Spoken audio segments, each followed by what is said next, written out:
yang pakai pakaian sutra.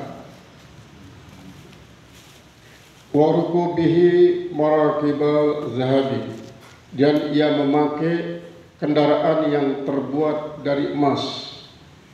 Memakai kendaraan yang terbuat dari emas.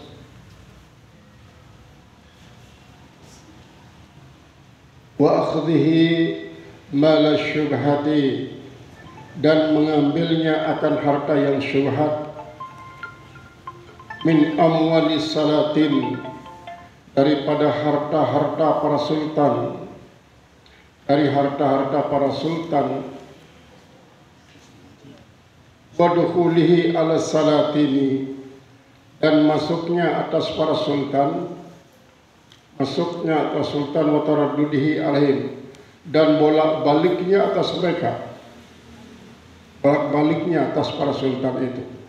Wa musa'adatihi iyahu, dan menolong oleh orang itu yang makan para sultan.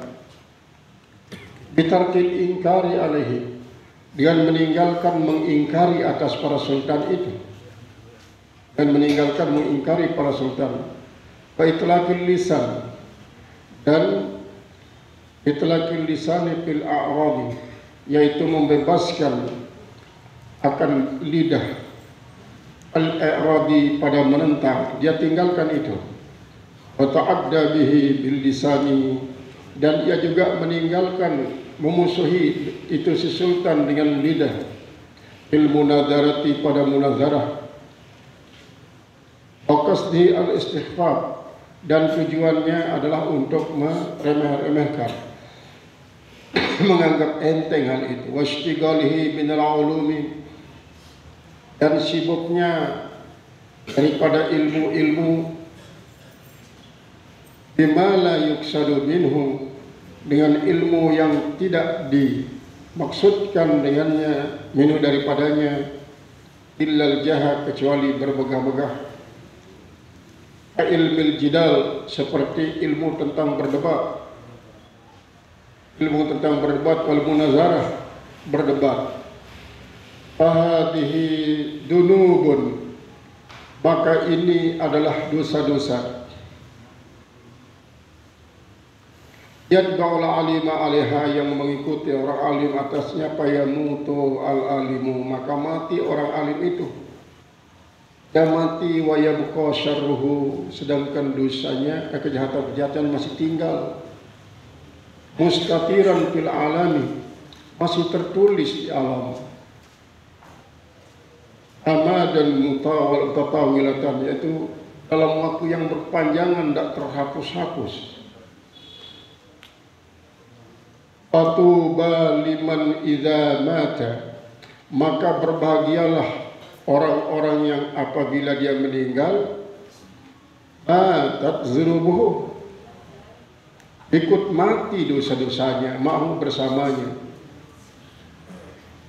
Wafil khabari, dan tersebut dalam sebuah hadis, man sanna sunnatan sayi'atan, siapa saja yang merintis jalan yang jelek, tradisi yang tidak baik, fa'alaihi wazruha, fa'alaihi wizruha, maka atasnya dosanya. Wa wizru man amila biha, dan dosa orang-orang yang beramal dengan apa yang ia rintis itu. La yanquthu min awdharihim syai'an, tidak kurang daripada dosa mereka sedikit pun.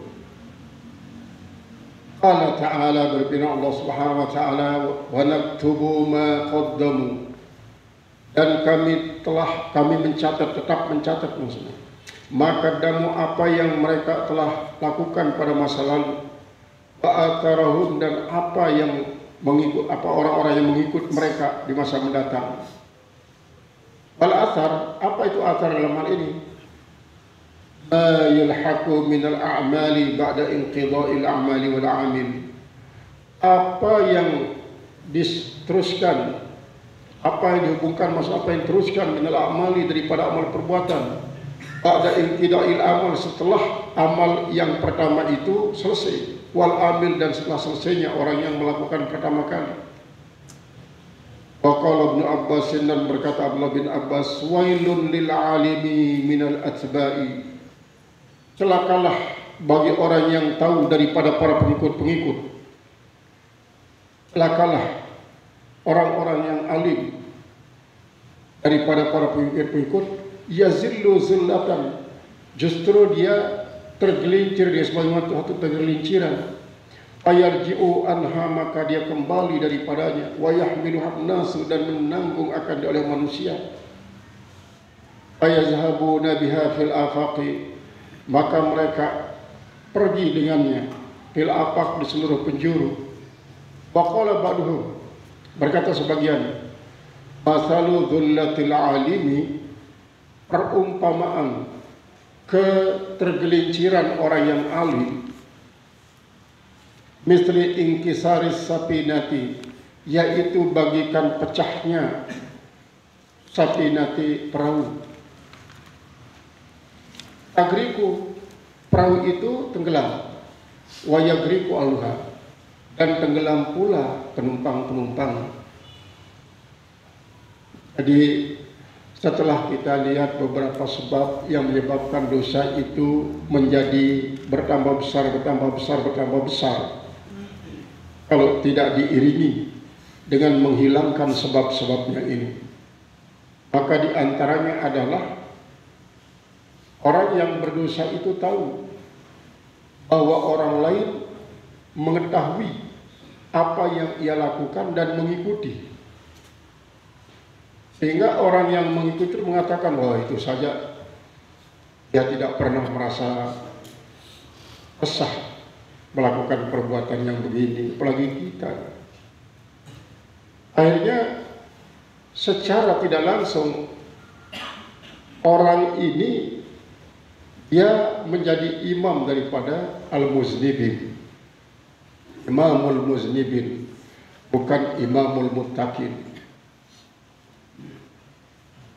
Dia tahu hal itu, tetapi dia tidak coba untuk mengadakan pencegahan. Tidak berterus terang di hadapan orang-orang yang akan bakal mengikuti mereka. Dia tidak mengatakan jangan ikuti apa yang saya lakukan ini, biar sudah saya yang hanyut, supaya saya sendirian masuk neraka, jangan kalian.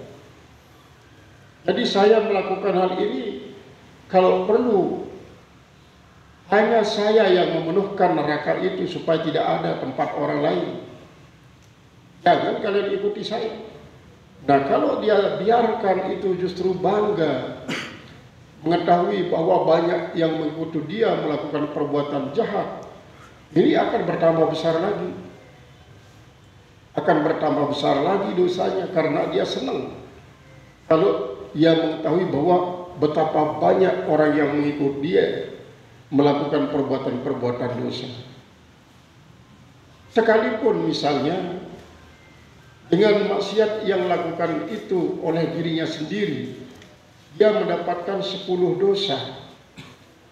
Tetapi seiring dengan bertambahnya waktu, misalnya dia diikuti oleh si A mendapatkan dosa 10, berarti si pertama tadi itu mendapatkan 20. Jadi si A itu punya pengikut, pengikut si A ini punya pengikut, pengikut si A punya pengikut, terus mengikut. Sampai hari kiamat berapa juta orang-orang yang mengikuti dia. Maka dia tidak akan bisa berkurang dosa, terus bertambah terus kalau dia tidak melakukan suatu pencegahan seperti tadi itu. Misalnya begini, dia sadar misalnya bahwa dia melakukan perbuatan maksiat itu berdosa. Nah, dia sadari bahwa dirinya berdosa, dia langsung beristighfar tobat. Tetapi dia tidak melakukan pencegahan terhadap apa yang dilakukan oleh para pengikut-pengikutnya itu. Sehingga boleh saja dia sendiri sudah lenyap dosanya daripada maksiat yang dia lakukan, tetapi orang lain yang menjadi pengikutnya itu terus makin bertambah terus pengikut-pengikutnya. Sehingga dengan demikian semakin bertambah orang yang ikutnya, semakin besar dosanya, semakin besar dosanya. Nah, ini kenapa Kenapa dia tidak melakukan pencegahan? Karena dianggap hal itu adalah suatu yang enteng, suatu yang ringan. Sampai dicontohkan di sini. Dicontohkan yang paling pertama kali adalah sebagai contohnya seperti memakai pakaian yang terbuat dari sutra. Laki-laki yang tahu bahwa hukumnya itulah merupakan suatu yang haram, tapi dia biarkan dirinya, sehingga nanti ada orang yang mengikuti dia. Oh, itu saja dia pakai pakaian sutra. Kemudian kadang-kadang dia pakai kendaraan yang terbuat dari emas, seperti halnya salah satu daripada mobil Raja Brunei. Mobil mewah Raja Brunei ini untuk mobil pribadinya saja lebih 600. Lebih 600 dengan berbagai merek yang terkenal di seluruh dunia. Salah satu daripada mobil mewahnya Raja Brunei ini, Sanana Bolkiah itu, adalah berlapis emas. Dia berlapis emas. Bayangkan berapa miliar harganya. Nah, kalau itu dia kendarai, apalagi kalau dia sambil ada mufakhar, bangga, artinya untuk mengatasi, mengungguli para pesaing-pesaingnya, baik dari kalangan para raja yang ada di dunia ini ataupun pesaing-pesaingnya di internal kerajaan tersebut. Maka dia berdosa kalau nanti diikuti oleh orang. Saya banyak orang yang baik pengikutannya itu hanya semata-mata untuk sekedar ikut atau mengunggulinya. Misalnya Sanana Bolkiah, misalnya mobil emasnya itu terdiri atas 25 kg, maka yang mengikutinya itu mengunggulinya menjadi 30 kg, terus begitu sampai yang 100 gram, sampai 100 kg anunya emasnya, dan sampai seterusnya. Maka itu akan berpotensi untuk menambah besaran dosa-dosa yang dilakukan. Begitu juga dicontohkan, dan contoh ketiga ini adalah bila kita mulasakah, artinya mengadakan relasi, hubungan dengan para sultan. Dengan para sultan, para raja yang kita tahu dia adalah raja zalim. Raja zalim, walaupun ketika raja zalim itu melakukan kezaliman-kezaliman, kita tidak mampu untuk mengadakan pencegahan, baik dengan tindakan, dengan kata-kata, kita tidak mampu untuk melakukan hal itu. Tetapi kita terus mengikuti apa yang ia inginkan, sekalipun dia tidak langsung mengajak kita untuk melakukan perbuatan maksiat. Namun apa yang diajaknya kita ini akan bisa melanggengkan akan kezalimannya. Maka hal semacam itu mendatangkan dosa bagi kita, kecuali kalau kita mengadakan pendekatan untuk memberikan masukan-masukan dengan etika yang dibenarkan menurut syariat agama kita, memberikan usulan ataupun masukan-masukan demi perbaikannya, baik secara pribadi maupun secara kelembagaan. Maka terlepaslah kita daripada dosa. Bahkan kalau kita tahu betul sultan-sultan itu, para pemegang-pemegang kebijakan itu adalah betul-betul orang zalim, lalu kita sengaja untuk mengadakan pendekatan untuk mendapatkan sesuatu berupa materi daripada mereka, maka itu dosanya sama dengan lisun. Lisun itulah pencuri, bagikan pencuri. Padahal kita terang-terangan, artinya dekat dengan mereka, tapi kita dekat supaya diberikan hadiah, diberikan itu dan ini, diberikan ya material untuk material. Apalagi sampai menyanjung-nyanjung raja-raja zalim yang betul-betul mempunyai bukti dan fakta yang banyak kezaliman-kezaliman. Maka ini adalah sebuah dosa yang kalau misalnya nanti kita ajak, kita diundang ke bersama, siapa? Oleh itu si zalim itu, dia sendiri kadang-kadang tidak puasa, dia tahu bahwa kita senang diundang buka bersama misalnya, sementara dia sendiri tidak puasa. Dia melakukan hal itu adalah untuk melabui dirinya, untuk melabui orang, supaya dianggap, masa dia mengundang orang buka berpuasa, sama kalau dia sendiri tidak puasa. Jadi kita tidak melakukan suatu tindakan yang mengarah kepada mengingkari, baik dengan kata-kata. Artinya kita tidak fasihkan lidah kita untuk menyampaikan ucapan-ucapan yang mengarahkan kepada supaya berhenti melakukan perbuatan-perbuatan zalim itu. Nah, begitu juga mempelajari ilmu-ilmu yang sesungguhnya mengarah kepada semakin membuat kita menjadi pinter berdebat, semakin pinter jidal, kemudian miro, yang dalam ilmu tasawuf ada jadidat, ada miro, ada munakasyah. Ada 3 yang semuanya itu adalah bermaksud untuk apa? Mencari kemenangan secara pribadi dalam berdebat itu. Sehingga ketika dia menyampaikan apa argumen-argumennya, tidak ada lain tujuannya adalah untuk mematahkan argumen lawan debatnya, supaya nanti yang salah bisa menjadi benar, yang benar pun bisa menjadi salah. Maka ini adalah termasuk salah satu ilmu yang membuat para penuntutnya termasuk orang-orang yang berdosa. Maka seandainya kalau kita pelajari dia dengan tujuan untuk bisa membuat orang yang suka menjelek-jelekkan orang dengan jidal dan munakasahnya itu supaya dia berhenti, maka itu tidak berdosa. Karena kita bermaksud untuk menguasai hal ini adalah dalam rangka untuk mengatasi supaya dia tidak terus-menerus untuk menjelekkan orang dengan kata-katanya, sehingga dengan demikian dia bisa terhenti. Nah, kalau begitu tidak termasuk dalam golongan tersebut. Nah, kemudian termasuk dalam hal ini orang yang belajar akan hal tersebut, kemudian banyak pengikut-pengikutnya menjadi orang yang menjadi retorikanya bagus dan lain sebagainya, bisa mengalahkan semua lawan, maka bertambah terus dosanya, semakin bertambah.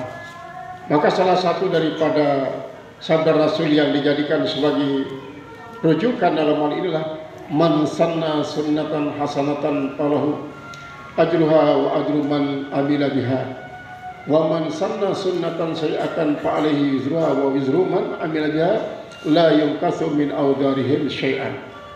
Dan berlandaskan juga firman Allah, wa naktubu ma qaddamu wa atharahum.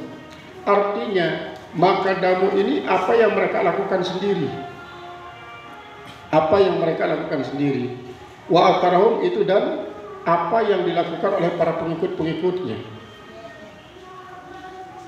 Itu sebabnya maka kalau ingin kita mendapatkan pahala terus-menerus, maka kita harus memiliki yang namanya amal jariah itu. Amal jariah. Amal jariah ini banyak bentuknya, ada yang sifatnya material, ada yang sifatnya spiritual. Nah, misalnya yang sifatnya material, kita bangun jembatan, kita bangun rumah-rumah yatim, kita bangun pondok pesantren, kita bangun masjid, kita bangun musala. Dan sifat spiritual adalah sesuatu yang kita rumuskan berupa pertemuan-pertemuan baru baik dalam bidang pengobatan, dalam bidang pendidikan, dalam bidang gizi, dalam bidang pertanian, dalam bidang perkebunan, dalam bidang perikanan. Itu semuanya adalah yang sifatnya spiritual, sehingga kita terus mendapatkan pahala besar. Jadi amal jariah.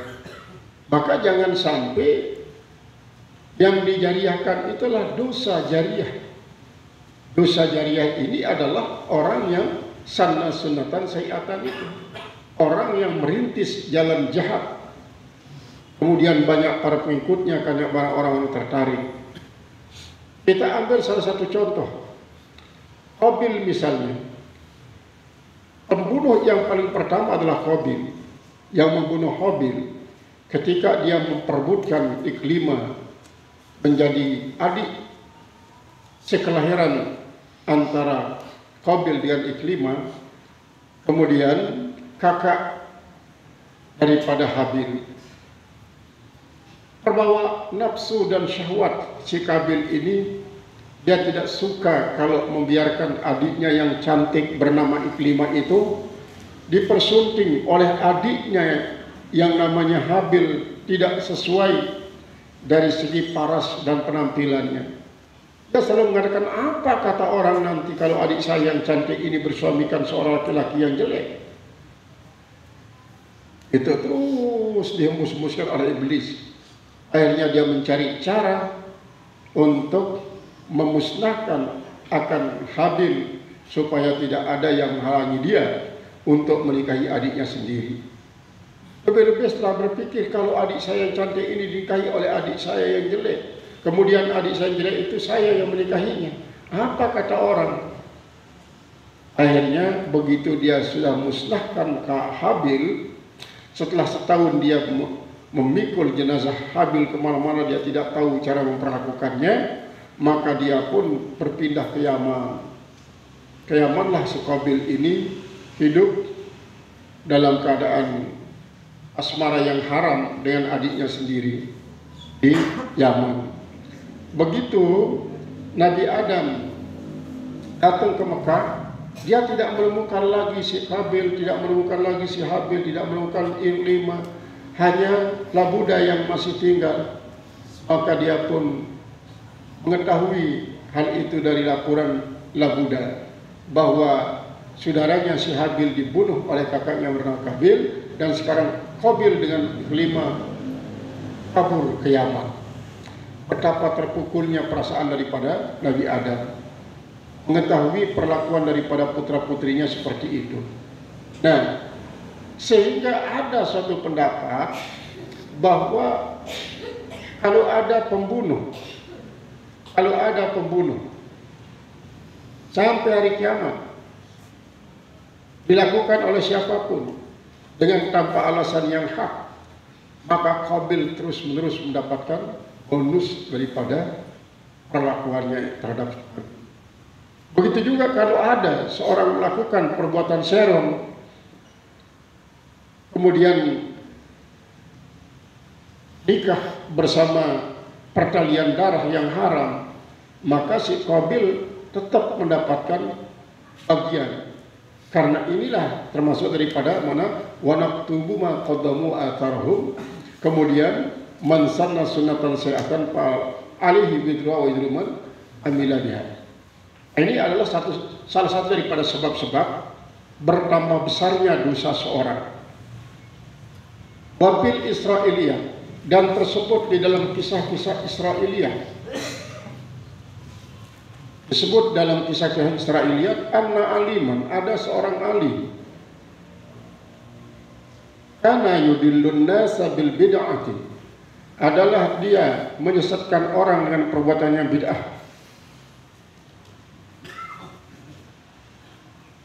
Thumma adrakathu taubatun, kemudian menemui akan dia oleh suatu pertobatan, fa'amila bil islahi dahran, maka dia melakukan pada perbaikan setelah berapa tahun. Fa'auhallahu, maka mewahyukan oleh Allah Ta'ala ila nabihim, kepada nabi mereka. Jadi maksudnya orang ini dia melakukan suatu perbuatan terlarang, kemudian dia tahu bahwa banyak orang yang mengikuti dia setelah setahun, akhirnya dia tobat, dia bertobat. Lalu Allah mewahyukan kepada para nabinya, qul lahu, katakan baginya, inna dzambaka, sesungguhnya dosa engkau, lau kana bima baini wa bainaka, jikalau ada dosamu itu antara aku dan antara kamu, la ghafartuhu laka, niscaya saya akan ampuni bagi engkau. Walakin kaifa biman adallalta, Tetapi bagaimana dengan orang yang telah kau sesatkan min ibadi daripada hamba-hamba saya? Fa'adkhaltuhumun nar. Lalu mereka saja yang saya masukkan neraka, sementara kamu tidak. Fabihadza yattadihu. Maka dengan ini menjadi jelaslah anna amral ulama'i mukhtirun, bahwasanya perkara para ulama itu sangat-sangat mengkhawatirkan. Artinya sangat-sangat mengkhawatirkan, ini akan menjadi keadaan yang rawan. Ulama itu rawan. Alaihim wazifatani. Maka di atas pundak para ulama itu ada dua beban, yaitu dua tugas yang berat. Mana dia? Ihdahuma tarkud dambi. Salah satu daripada keduanya meninggalkan dosa. Artinya ketika seorang alim melakukan dosa, lalu orang tahu dia berbuat dosa, pasti ada orang yang mengikuti dia. Pasti. Wal ukhra, dan yang lain, yang contohnya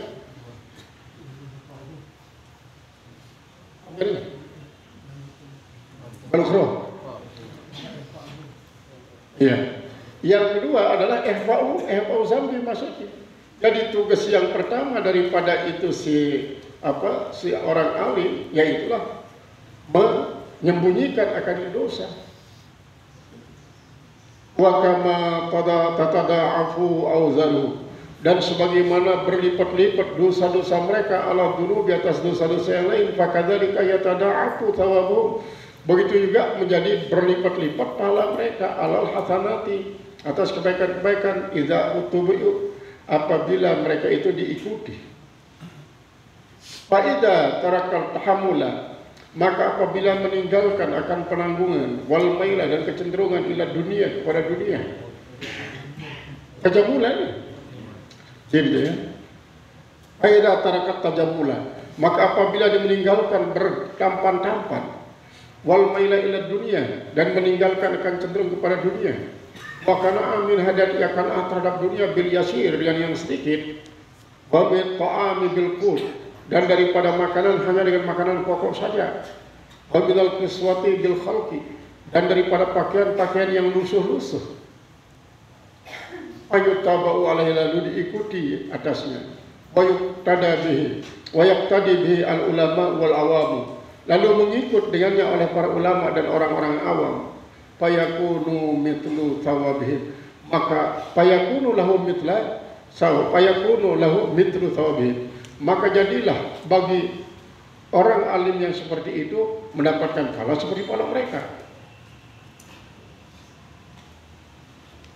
Wa in mala ila tajammuli, dan jikalau dia itu cenderung kepada berpenampilan gagah-gagah saja, malat tabda'u man dunihi ila tashabbuh bihi, maka menjadi apa? Malat tabda'u man dunahu ila tashabbuh, maka cenderung juga tabiat daripada orang yang selain dia kepada menyerupai dia. Artinya, itu saja, itu gagah penampilannya, kita gagah penampilan kita. Wala yaqdiruna ala tajammuli illa bi khidmatis salati, dan dia tidak mampu untuk bergagah-gagah itu kecuali dengan berkhidmah kepada para sultan, pada para raja-raja. Kemudian wajab'il khutam, dan menghimpun akan mata benda dunia berupa materi minal haram, daripada haram, tak peduli dia yang haram. Wa yakunu huwa sababu fi jami'i dzalika, dan adalah dia merupakan sebab pada semua yang demikian itu.